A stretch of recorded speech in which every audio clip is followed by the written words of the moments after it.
మావిగన్ ఇప్పుడు ఏపీలో ఎక్కడ విన్నా ఇదే మాట.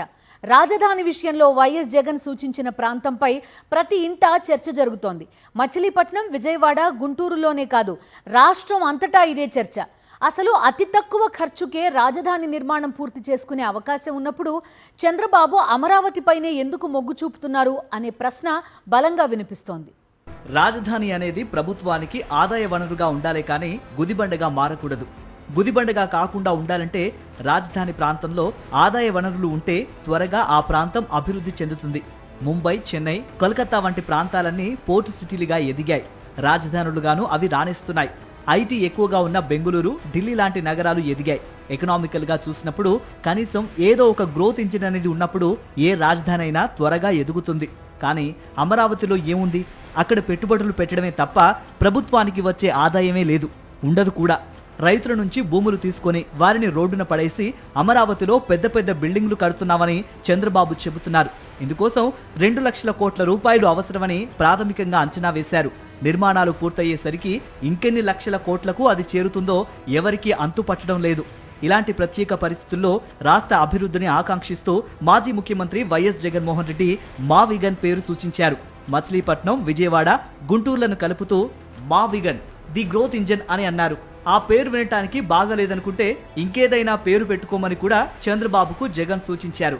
కానీ జగన్ సూచించిన మావిగన్ గ్రోత్ ఇంజన్ కు సంబంధించిన మచిలీపట్నం, విజయవాడ, గుంటూరు ప్రాంతాలు ఒక్కసారిగా అభివృద్ధి చెందడంతో పాటు మచిలీపట్నం పోర్ట్ సిటీగా ఎదుగుతుంది. తద్వారా ఈ ప్రాంతంలో విపరీతంగా పరిశ్రమలు వస్తాయి.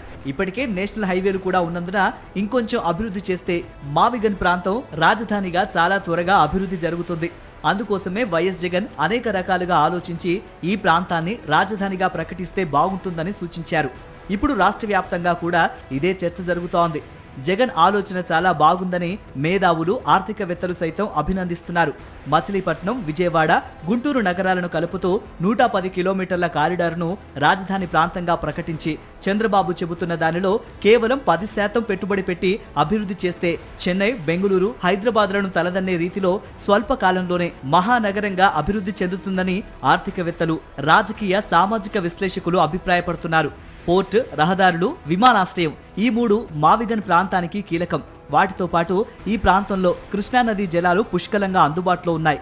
నౌకాశ్రయం, విమానాశ్రయం 2 దగ్గరగా ఉండటం వల్ల ఎగుమతులు, దిగుమతులకు అత్యంత అనువైన ప్రాంతం. ఇది ఐటీ వంటి స్మార్ట్ ఇండస్ట్రీస్ తో పాటు భారీ ఎత్తున పరిశ్రమలు పెట్టడానికి అత్యంత అనుకూలమైన ప్రాంతమని పారిశ్రామికవేత్తలు స్పష్టం చేస్తున్నారు. కాబట్టి ఈ ప్రాంతంలో రాజధాని అభివృద్ధి చేస్తే అంతర్జాతీయ, జాతీయ, బహుళ జాతి సంస్థలు భారీ ఎత్తున పెట్టుబడులు పెట్టేందుకు పోటీ పడతాయి.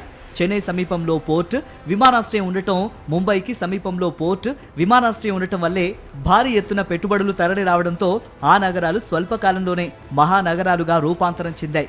వాటి తరహాలోనే మావిగన్ కూడా మహానగరంగా అభివృద్ధి చెందుతుంది అని మేధావులు గట్టిగా చెబుతున్నారు. మావిగన్ కారిడారుకు ఏడాదికి 2,000 కోట్ల రూపాయల చొప్పున 10 ఏళ్లలో 20,000 కోట్ల రూపాయలు ఖర్చు చేస్తే చాలు. ఆ 10 ఏళ్లలోనే మహానగరంగా మారుతుందని పారిశ్రామికవేత్తలు విశ్లేషిస్తున్నారు.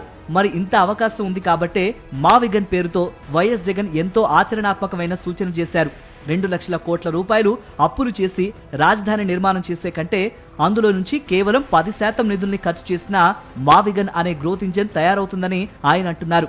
అందుకు అవసరమైన అవకాశాలను కూడా ఆయన సూచించారు. ఇప్పుడు దీనిపై రాష్ట్ర వ్యాప్తంగా తీవ్ర చర్చ జరుగుతుండటంతో చంద్రబాబు ఆందోళన చెందుతున్నారు. ఈ వాస్తవాలన్నీ బయటకొస్తే జనం ఎక్కడ తమను నిలదీస్తారోననే అంతర్మథనంలో ప్రభుత్వ పెద్దలు ఉన్నారని సమాచారం.